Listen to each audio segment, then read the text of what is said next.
Speaking with those on the State Board of Education, they say elementary school students are doing the best with online schooling. They also say high schoolers are doing pretty well. It's the junior high school students that they're worried about, as well as the students who are already struggling in the traditional classroom.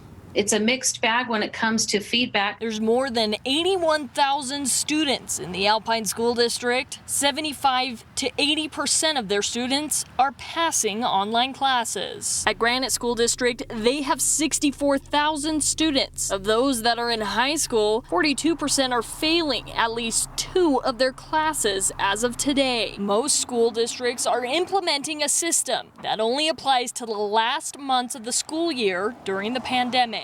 If students get below a C, they can change their grade to just say pass. Some districts are marking incompletes with makeup work due in the fall. A pass doesn't help us say, yes, they got the material. We want to make sure we're finding out where those learning gaps occurred. Though there will be gaps created by the pandemic, Patty Norman with the Utah Board of Education says they have learned of gaps in the traditional classroom that need to be considered. Kids that were in the classroom before that they never heard from, that were afraid to speak up, are now actively engaged because they can use the chat room and they can use other features where they have more of a voice. Areas of high risk of educational impact are San Juan County, Utah County, and Salt Lake County. We'll have more students now who aren't traditionally in that route, but they've had their parents laid off or they didn't have access to the internet. Going back to school will look different in the fall. Not all kids maybe need to be at school at the same time. You know, the possibility of maybe doing a curbside pickup. But the care for the students will remain the same. This is a unique situation, unlike we've ever experienced before, and we wanted to side on the side of compassion.